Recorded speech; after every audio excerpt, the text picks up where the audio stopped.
지금 우리가 배우는 교재가 기초 한문 교재, 한문.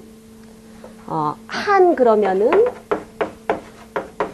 중국의 한나라를 기준으로 해서 중국을 대표하는 중국이라는 고유 명사화된 글자가 돼버렸어요. 한나라 한자지만은 중국이라는 뜻이고 중국에서 썼던 문장을 우리도 같이 썼기 때문에 그런 문장을 한문이라고 그러는데 한문의 유래가 그러니만큼 우리가 쓰는 말하고 순서가 틀려요.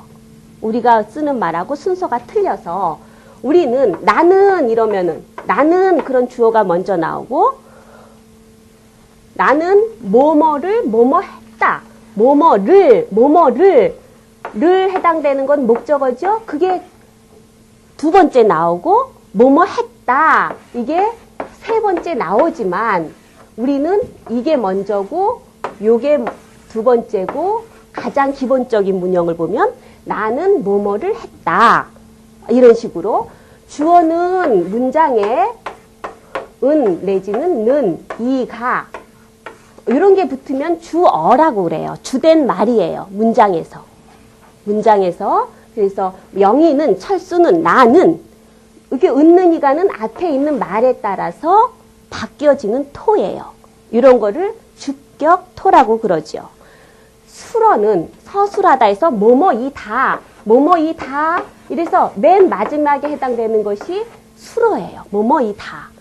목적어는 뭐뭐를 혹은 뭐뭐을 이래가지고 역시 앞에 오는 말에 따라서 다르게 표현이 될 뿐이지 기능은 같은 조사죠. 을을. 그래서 우리말을 보면은 나는 뭐뭐를 뭐뭐 했다. 이렇게 1번, 2번, 3번으로 되지만 한문에서는 요 수러하고 목적어하고 바뀌어요. 영어하고 마찬가지죠. 그래서 나는 했다 무엇을 하는 식으로 글자 순서가 되어 있어요. 기본적으로는 그래요. 그래서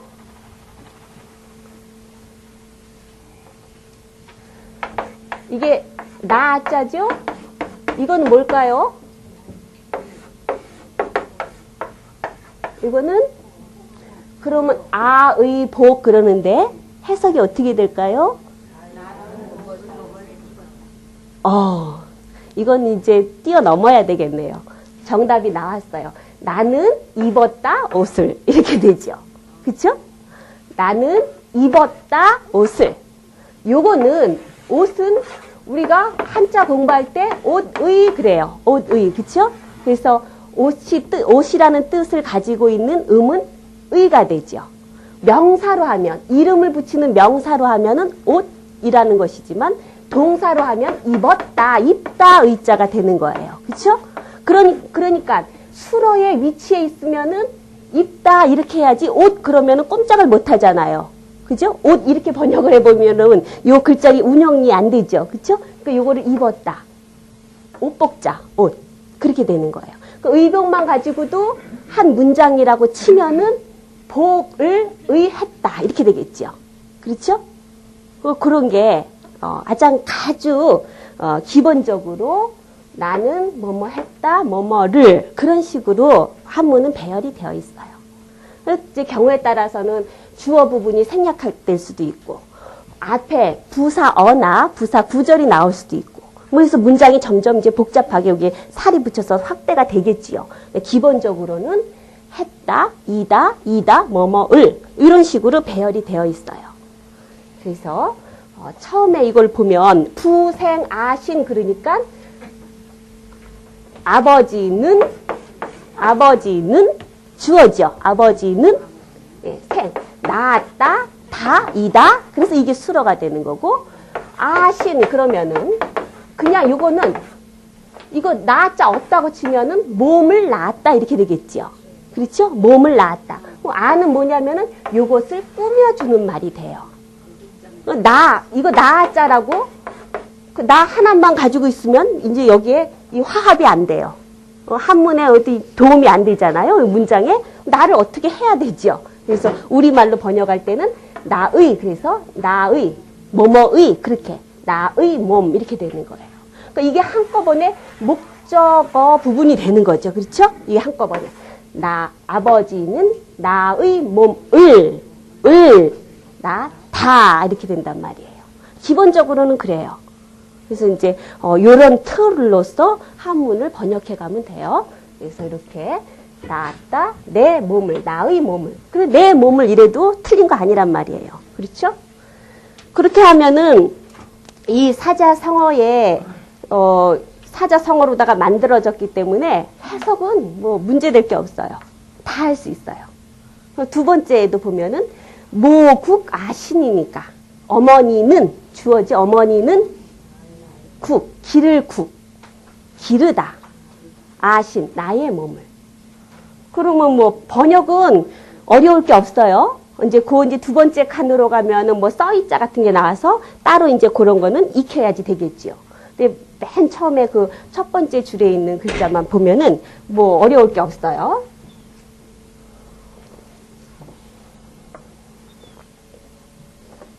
부생아신 하시고 모국 아신이로다 해가지고 아버지는 나의 몸을 낳으시고 어머니는 나의 몸을 기르셨도다. 그렇게 됐어요.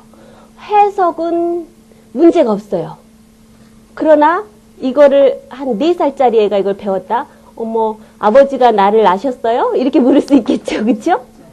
응? 어머니가 나를 기르는 거는 기르는 거지만 아버지 뱃속으로 나를 낳나 어디로 낳는지는 모르겠지만 그럴 수 있죠. 이제 그렇게 들어가면은 이제 그게 까다로운 거예요. 해석은 문제가 없지만 보통 이제 부모 아버지 빼놓으면은 아버지는 잘못하면은 빠지기가 쉬워요. 그쵸? 드러나질 않으니까. 드러나지 않는 것은 빠지기가 쉬워요. 그런데 옛날에 남자들은 현명하고 힘이 있어가지고 다 드러나지 않는 부분을 다 이렇게 이런 데다가 숨겨놔서 다 드러나게끔 했어요. 아버지는 이렇게 했다. 아버지는 저렇게 했다. 그래서 다 아버지 위주, 남자 위주로 한문이 많이 되어 있어요. 그런데 무슨 일이든지 간에 이렇게 잠재된 활동이 있고 그 다음에 나타나는 거예요. 이미 눈으로 보인다, 나타났다. 이것은 그 전에 어떤 과정이 있었기 때문에 나타나는 거예요. 아기가 태어났다. 의왕 태어났어요? 아무런 과정 없이 그냥 아기가 태어났겠어요? 아니잖아요. 그쵸? 과정이 있으니까 아기가 태어난 거죠. 보이는 건 아기가 태어난 거지만 안 보이는 건 그 과정이에요. 그래서 아버지가 낳게 하시고 이해가 가시죠? 아버지가 낳게 하시고 어머니가 뱃속에서 길러주신 거죠. 그렇죠? 그렇게 하면은 그냥 나름대로 뭐 성교육도 되고 교육이 좀 될 거예요. 그렇잖아요? 아버지가 낳게 해주시고 어머니는 여기서 길렀다라는 것은 물론 이제 부모님이 다 나를 의왕 태어나면은 길러주죠. 그런 거 없으면 내가 어떻게 성장이 됐겠어요. 그러나 이 과정을 보건대 이거는 아마도 뱃속에서 기르는 것 중심으로 썼을 것 같다는 생각이 들어요. 그렇죠? 예. 그래서 우리는 뱃속에 있는 그 횟수까지 쳐서 만 나이로 하지 않고 그 태어나자마자 1살 먹잖아요. 그렇죠? 그게 뱃속에서 어머니가 길러주신 거죠. 아버지는 내 몸을 낳게 해주시고 이제 설명을 붙이자면 어머니는 내 몸을 뱃속에서 길러주신 거예요. 그걸로 끝나는 것이 아니라 보기해야 하시고 유의 포하로다 해가지고 지금 두 번째 칸에서 보면은 한문 공부에서 특별히 공부해야 될 글자가 나왔어요. 바로 두 번째에 있는 써이.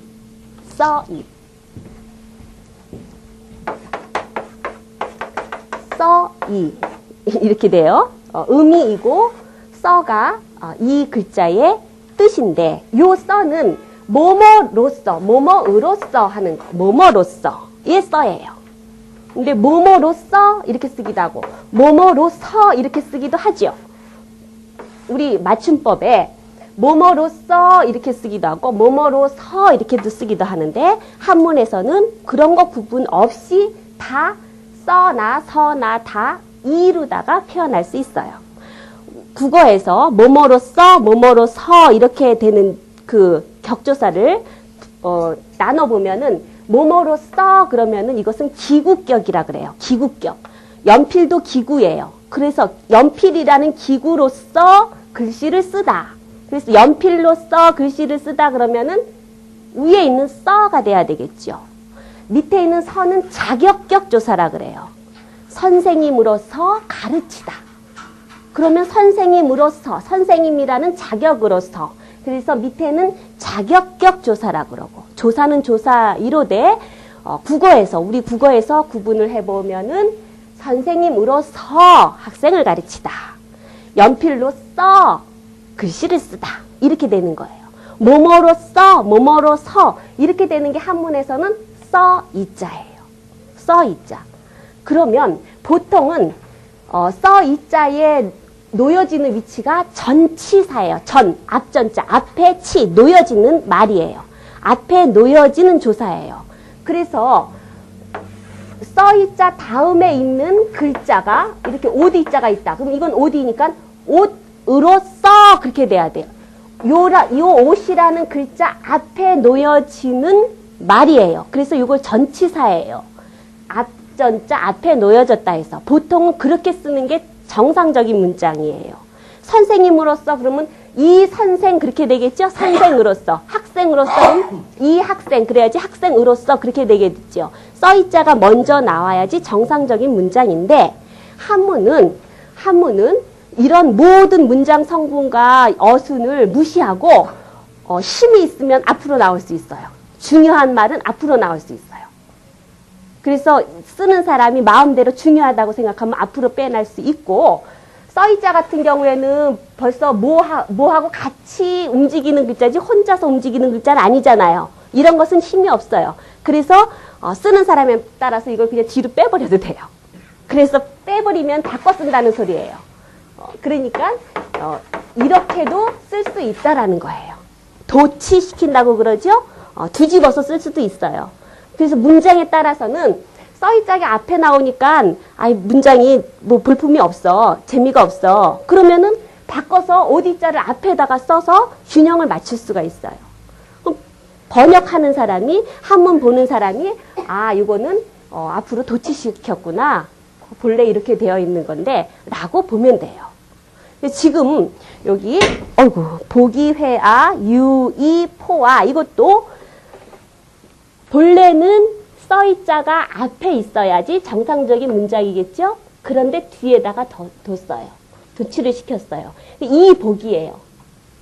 배복자니까 배로써, 배를 가지고, 뭐뭐로써 이 소리는 뭐뭐를 가지고 이렇게 또 새겨볼 수 있으니까 배로써, 배를 가지고 배에다가 회아, 품을 했자, 나자, 나를 품어주셨다. 이렇게 되고 유의 포화도 마찬가지죠. 이유 전유자니까 젖으로서 젖을 가지고 포 먹일 포자 나를 먹여주셨다 이렇게 되겠죠. 그리고 세 번째 칸을 보면 제대로 썼어요. 제대로 썼어요. 또 똑같은 식으로 하는 걸 싫어해요. 똑같은 식으로 쓰는 걸 싫어해요. 굉장히 나름대로 변화를 주고 재미있게 하는 거예요. 그래서 세 번째 칸은 제대로 썼죠. 이게 또 어울리는 게 두 번째 칸에다 제대로 쓰면은 써이자 같이 힘없는 게 앞에 먼저 나오니까 재미없잖아요. 그쵸? 그러니까 먼저 이렇게 살짝 도치를 시켜주고 세 번째 칸에 보면은 제대로 되어 있어서 이의라고 되어 있어요. 그러니까 써이자 하나를 이런 식으로도 익히고 저런 식으로도 익히고 어느 문장에서든지 써이자가 빼놓을 수 없는 역할을 하고 있는데 그럴 때마다 아이들이 뒤로 왔던 앞으로 왔던 새길 수가 있겠죠. 그래서 세 번째 칸은 이의 온나 이식 포아 해가지고 그대로 이의 그러면 옷으로서 옷을 가지고 그렇게 되는 거고 온아 나를 따뜻하게 해주셨다. 이식 포아 배부를 포자니까 나를 배부르게 하셨다. 그래서 뭐 새기는 데는 문제가 없겠죠. 부모가 그렇게 나를 보살펴 주시는 거예요. 이렇게 보면은 글자가 어떤 거는 참 쉬운 글자고 어떤 거는 요즘도 참 잘 안 쓰는 글자다. 그런 글자도 있고 그렇죠? 처음에 부생, 아신, 모국, 아신 할 때 국자 같은 거. 그런 글자는 따로 익히지 않으면 어려워요. 그렇죠? 그 다음에 유의회화, 회자는 뭐 획수가 많기는 해도 회자는 한자에서 우리가 한자어로 많이 활용되는 글자고 유의포화, 포자 같은 것이 사실 또 드문 글자예요. 또 이의, 오나, 이식, 포화 할 때 그때의 배부를 포자도 잘 포식했다. 그래서 이렇게 잘 쓰는 글자긴 하지만 역시 글자가 어렵죠. 그렇고 보면은 이 한자는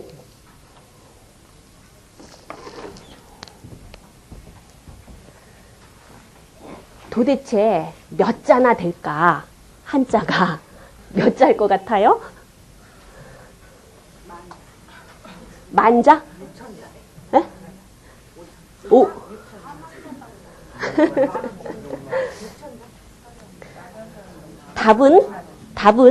정답은 없습니다. 지금도 새로운 글자가 만들어질 수도 있습니다. 8만자 이상이다. 뭐 9만 여자다. 뭐 이런 식으로다가 어마어마하게 많이 글자가 지금도 필요하면은 만들어지는 글자가 또 한자예요. 한자를 보면은 이제 앞으로 이제 처음이라서 뭐 이런저런 말씀을 드리는데 글자를 보면서 쉬운 글자가 대다수지만 좀 어려운 글자들이 있어요. 그런 글자들은 이제 미리 익혀오시고 그래야지 공부하는데 훨씬 도움이 되고 번역하는데도 수월할 거예요. 근데 글자를 한자가 그렇게 어마어마하게 숫자가 많지만 눈치만 빠르면 읽을 수는 있는 게 또 한자예요. 응?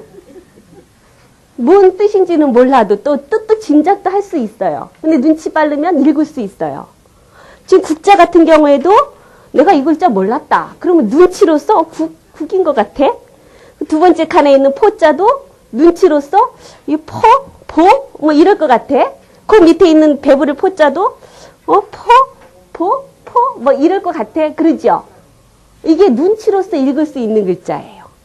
왜냐하면 발음 기호가 들어있는 글자가 한 8알은 그러니까 7, 8알은 발음 기호가 그 글자에 들어있어요.